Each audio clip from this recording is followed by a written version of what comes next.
Hi everybody, Rob's here with an update on the conference, Queenstown, New Zealand, March 17 to 21, 2013. Registrations are closing very soon on December 21, and I wanted to introduce you today to one of your key speakers, being John Warrillow.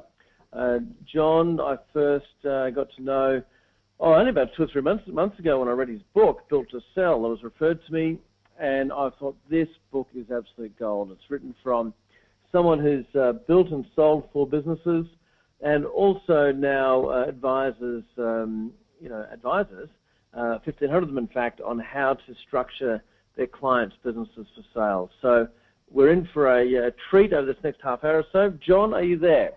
I am, Rob. Thanks for having me. Oh, you're welcome. Now, it's, you're in Paris right now, so it's nice, bright and early in the morning, and I've just got a few questions, ending with, the sort of content that you'll be delivering to the 100 firms, 224 people in Queenstown. Give us some background, first of all, on you and how you come to write the book, etc. Yeah, I've been involved, as you mentioned in the intro, in 4 startups. My last one was acquired by a public company in 2008. I spent some time getting some of the thoughts I had, migrating the businesses over to being sellable into a book, as you mentioned, Built to Sell, and then out of that book, we discovered a tool that would help business owners assess the sellability of their company. So that's sort of my journey in brief, brief bio, if you will. So give us the businesses that you built, before we get into how you're helping advisors and the sort of content that you've got to deliver. Give us a snapshot on the 4 businesses. What sort of businesses were they? What sort of size were they? So we can get some relate to the accounting firms listening in. Yeah, by all means. So I've owned an event marketing company, a creative agency, a little bit similar to the one Alex Stapleton runs in the book. A radio production company, and then my most recent business was a quantitative market research business. It was started in 1997. I sold it in 2008. It was when we sold it, we were doing business. We sold, if you will, subscription services. Think of it like almost like a Bloomberg terminal or a Thomson Newswire feed, where on a regular basis we provided market research into the SME market, but for a large group of Fortune 500 subscribers. So our clients were guys like IBM, eBay, Google, Apple, Microsoft, JP Morgan Chase, Bank of America, Wells Fargo, these big companies who wanted to understand the SME market more closely. And so, yeah, we had a couple hundred of these very large organizations subscribing to that research. It was actually an interesting story in that I built the business up, and I guess it was maybe 5 years before I sold it. I actually decided to try to sell it back in 2003 or 4, and we built it up. At the time, I'm guessing it was maybe $5 million in revenue, something like that. I'd have to go back, and profitable, and I went to talk to an M&A guy, and I said, I want to sell this business, and what do you think it's worth, et cetera. And he said, well, that's interesting. Before I tell you what I think it's worth, let me ask you a few questions. Number one, so you're in the market research business, and I said, yeah. And he said, so who does a lot of the research? And I said, well, I'm involved in it. I approve the stuff. I look at the questionnaires. And he said, okay, that's fine. Looked down at me again and said, question number 2, who does the selling? And I said, my sales guys do the selling. And he said, really? And I said, yeah, I'm still involved in the selling. And so he kind of paused, and after a while realized that in fact the business wasn't very sellable. He said, you're still personally involved in the selling of what you do as well as the delivery of what you do, and therefore I can't sell this business. Even though, again, by that time we built up the business to being a profitable sort of $5 million business, but it was his advice to go and change the business model. So we went from having 2 or 3 kind of clients at a time, where we were doing sort of big, broad scale projects, a couple $100,000 in revenue per project, to being a subscription model, where we went from having 2 or 3 clients to having 200 clients. We went from doing all kinds of squishy custom stuff that was not repeatable at all, to doing one research subscription that we sold the same thing 200 times to these Fortune 500 companies. So we ultimately scaled the business up, surpassed where we were, and sort of took it from there, and had a 4-year run of growth. So that was one of those kind of life-changing moments for me when this M&A guy, his name was Perry Miele, sat me down and said, "Look, this thing isn't sellable the way you've got it structured." And so I wrote about that in some of the other lessons in the book. Yeah, okay. So basically all your businesses that you've gone and built and sold, they've all been professional service firms of some sort. They've all been people-related businesses, yeah? You bet. Event marketing, an advertising agency where we did, again, service-based radio production, and then, quantitative market research. Okay, all right. So, because that's interesting on some of the things I read in the book, that Alex's story, and if you said that was similar to what your story was, changing, from, doing all this customized type programs, and I'm sure some of the accountants listening in can relate to this, where every client was a different product or service offering compared to what you did in the book, which was, okay, let's offer logos, and that was the line of business that Alex was in there. Let's offer logos in a systematic manner. So is that essentially what you did to make your businesses saleable? You got it more in a systematic manner, or what did you do? Yeah, absolutely. Narrowing the scope of what you do to the one thing that meets 3 criteria. It's got to be teachable, valuable, repeatable. So when you look at all the services that you provide, and this is what we did in 2003, we looked at all the things we did and ranked them on a scale of 0 to 10 as to how teachable to employees, valuable to customers, and repeatable they were. Scale of 0 to 10, and just look for the services, isolated the services that had the highest score at a 30. So things that were high value to clients, i.e. my time, were completely unscalable. And so they got high on value, low on scale, and repeatable. What we discovered was that the quantitative research that we did, coupled with these conferences that we produced, similar to the one in March, where that was the highest value offering that could scale. And so that's really what we built, because just to go back, it was teachable to employees. The formula for doing the events was relatively simple. Once we built the research, we could replicate it on a regular basis, so it was teachable. Valuable to customers because we were the only guys in town doing that. And repeatable because the conferences happened every year, the research happened every month to a quarter, depending on the style. So that met the 3 criteria in our case. So what I would do in the case of a professional services firm where the assets go up and down the elevator every night, as David Ogilvy once said, figure out in your business what's that one or two, what are those 1 or 2 things that meet the 3 criteria. Again, they've got to be teachable, valuable, and repeatable, and try to isolate that. Because here's what I found, Rob, and I don't know if you found the same thing with some of your clients, but we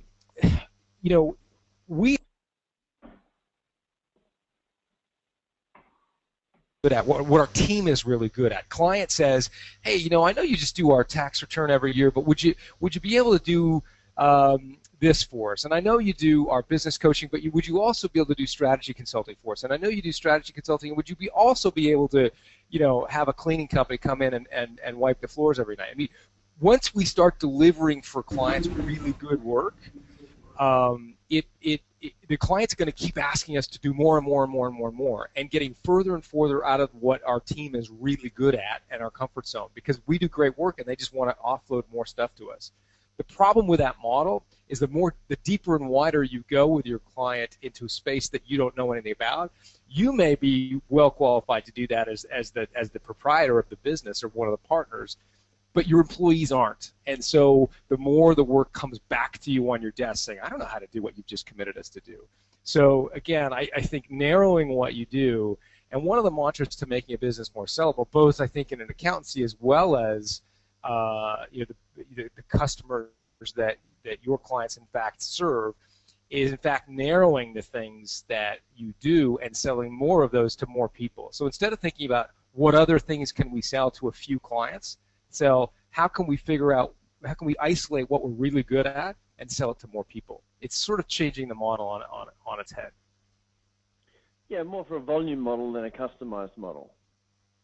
I think that's fair to say. Yeah. Again, it's instead, a lot of us, I think we're taught to think about being client-centric. Like, oh, it's really important that we really listen to our customers. I kind of think that's BS. I really don't think that we should be obsessing about what our customers want us to offer. I think we should turn that on our head and say, what are we really good at doing? And then who else could we go sell that to? Okay. It's a totally different, it's 180 degrees as to what we're kind of naturally inclined to think. But that's the secret, I think, in scaling, is turning that on its head and saying, we're really good at doing these three things. Let's go find some people to sell that to. So we've got two markets here that we're talking to, John. Market number one is the accounting firm. And our accounting firms range, most of them, like 80-90%, would be from $500,000 in revenue to $5 million in revenue. So they're not the huge firms, they're not the micro firms. And if you split it, most of our accounting firm clients would be either side of $1.5 million in annual revenue. So they're professional services firms with 8 or 10 people, going up to 30, 40 people type thing. So that's one market that you've just been talking about, which is very similar to the four businesses that you sold, which is professional services. But the other market are the clients of the accounting firms. And in our neck of the woods here, per partner, the average is about 125 small to medium businesses per partner. So if you've got a two-partner firm, they might have 250 businesses, general businesses. So a four-partner firm might have 500, for example, small to medium enterprise businesses. And it's those businesses there that I see what you're doing that the accounting firms can really help. And correct me if I'm wrong, I think what you offer as far as showing advisors how to get their clients ready for sale is about two things. It's about maximizing the value now in case you want to sell now, but even if you don't, you can, live off a better business, in the process, and then, selling it later on for a higher multiple is what I see as, so I see a big opportunity on let's help the clients get ready for sale, whether they want to sell or not. Where are you at with that, with helping accounting firms or other advisors around the world? Yeah, so great question. I'll go back to where we started the conversation, which was the sellability score was born out of the book. We did some marketing. We discovered that this tool we put on the website to support the book was actually really popular unto itself, and so I migrated that, evolved it to a much more robust tool, and we launched the sellability score in 2011. Basically, it allows a business owner to assess the sellability of their company and, as you rightly point out, address the issues that they would need to do or improve upon to make their business more sellable. Our average user is typically a business owner, less than 20 million in annual sales. Most are between 1 and 20 million in annual sales. Most are between 5 and 10 years away from selling, but want to know what they could do now to improve the sellability of the business. And our business model is indeed to license the tool to advisors who use it both with their existing clients as well as a lead gen source for new clients. And the single most important group that we work with is accountants, because when we survey sellability score users, again, these are business owners 1 to 20 million in annual sales, and we asked them recently in a piece of research, who do you trust most when it comes to giving you advice about going to sell your business? Is it your banker? Is it your spouse? Is it your financial advisor, your exit planner, your business broker, your mergers and acquisition professional? Above all of those individuals, it won't be a surprise to you or anyone on the phone that the number one person they go to is their accountant. And so business owners are coming to their accountant for advice. They want to know what their business is worth. How could they structure it to make it more valuable? And again, you rightly point out, if we surveyed 100 businesses in Australia and New Zealand today, I bet you if we said, do you want to sell your business next year, we might get 5 or 10 of them saying, yeah, I absolutely want to sell my business. I think we'd get 99 if we asked the question, would you like to know you're running a business you could sell if and when you're ready? 99 out of 100 would say, absolutely, I want to know this is a valuable asset. I don't want to sell it tomorrow, but maybe I'm 5-10 years away from selling, but I damn well want to know it's sellable when I'm ready. And that's really the focus, is how do you build a business you could sell so that you as an entrepreneur, and by default that your members who serve those people, have the best of both worlds, right? They could sell it if they wanted. They could run it in a much less stressful way. They could turn it over to a management team and become a shareholder. They've got all the options if it's sellable. If it's not, if it's personally dependent on them, they've got a job. Well, what I've done, John, I think I told you about this, but because I've got access to your sellability score, and I did it directly with you, and my score came out at 78 for my business out of 100, so I've got some work to do. But what's really cool about your report is that it tells you exactly what you've got to focus on. So with every single firm that is attending the conference, they will be doing the sellability score, which is a 26-page report which comes out on their firm. So every firm, John, when they arrive, will have a printed out report. It will be part of their conference pack, and they'll have a score, whatever that score is. And so I'd like you to actually, which will be really cool, to talk to them, okay, what can you do as a professional service firm, and then on top of that, what can you do with your clients? And that's where the big leverage is, because I see particularly our accounting firm clients, they can pick up a lot of value-added fees and services to their clients by helping the client get ready to sell. So that's the angle I'm coming on from you, on that two-pronged angle, accounting firm and their clients. I'm interested to know just quickly, what sort of things can an accounting firm do with their clients to help their client get ready for sell?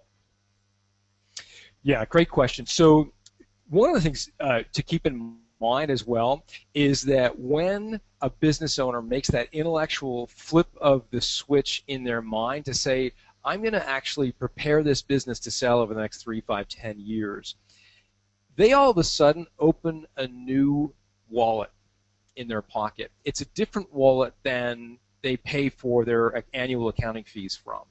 The wallet they open is a wallet that says, boy, it's the same wallet, by the way, that we open as homeowners when we decide to sell our home and we hire the painter and the plumber, the painter to put a new coat of paint on the house, to fix that leaky faucet. We bring in the plumber to really shine up the business, to shine up the house. Well, business owners do the same thing, and expenditures that they would never have made in consulting and advisory services without the mission and the vision to sell their business, they're all of a sudden investing in 2, 3, 5-year coaching assignments so that they can get their business ready to sell, because the return on those advisory fees, as you can imagine, have a multiple. If that business is going to go on to sell at 5 times EBITDA, every dollar they spend now is going to have a great return. So that's one of the things to keep in mind, is that I think it not only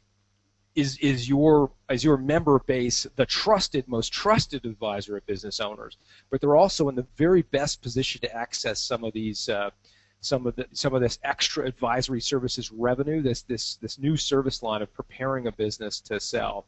I think the first thing really is to get a sellability score for your clients so you know where they stand. There are 8 key drivers of sellability of what we've discovered in our research. They are some of the normal things you'd expect, things like the financial performance of the business, the growth potential of the business, but then there are some nuanced things that perhaps we wouldn't have expected. One of them is the amount of reoccurring revenue that the business enjoys. Obviously, you want to coach that client on how to create more reoccurring annuity-based revenue. Another is what we call hub and spoke, which defines how dependent the business is on its owner. And here we see business owners often scoring quite low because all the communication comes into the business owner and then goes out with answers from the business owner's office. And of course, that's not a sustainable model. If the business owner gets sick or can't be in the office, the whole business collapses. And so coaching the business owner on how do you set up systems and processes so that the business can kind of run without them. That's another thing we'll talk about. Switzerland structure is a 5th driver of sellability, and this comes after the country of Switzerland, as you know, is obsessed with independence. They They are absolutely will not join any geopolitical kind of faction because they want to be independent. And we've given the Switzerland structure its name because businesses need to be independent of any one customer, employee, or supplier. And so coaching business owners around how do you minimize the reliance on that one customer? How do you minimize the risk associated with losing that key salesperson that is generating 60% of your revenue today?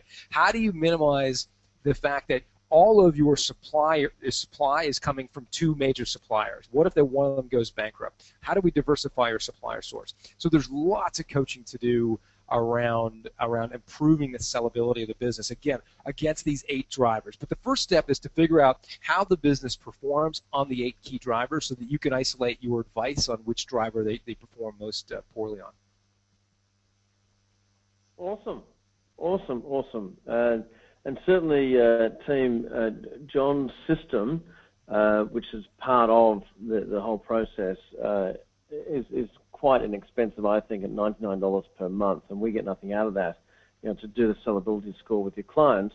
But more importantly, what John's going to talk about is, what it's the sort of work that you can be doing as a result of getting that rapport with your clients. So, John, give us a snapshot. Now, we've got you for 3 hours, 2 hour-and-a-half blocks on the Tuesday morning of the conference, so on the 19th, March 19th. Give us a quick snapshot on what you'll be taking the 224 accountants through that morning.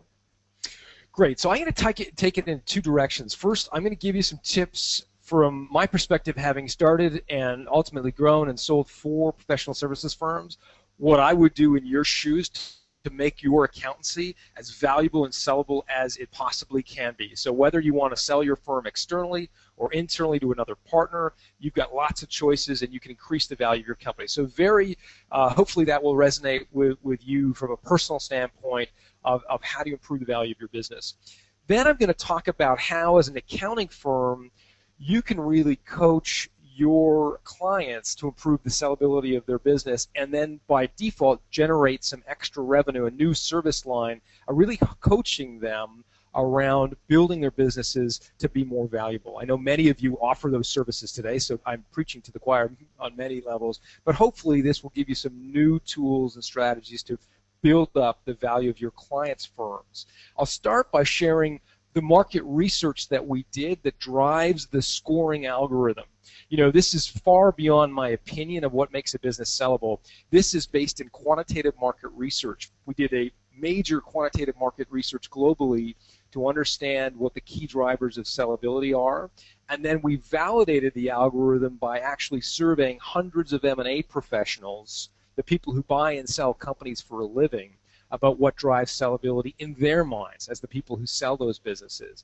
And that's what allowed us to create the original algorithm. Now we have thousands of business owners go through the sellability score each quarter, which allow us to refine the algorithm even further. So each month we have more and more owners going through it.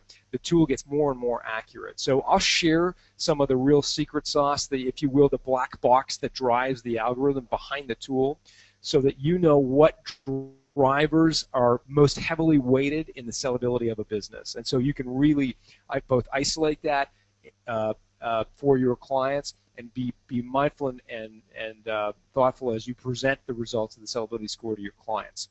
So that's our agenda, if you will, at a nutshell. Awesome. Well, John, I love the fact and your analogy of opening up the new wallet. That's absolutely brilliant. And we love the secret sauce as well.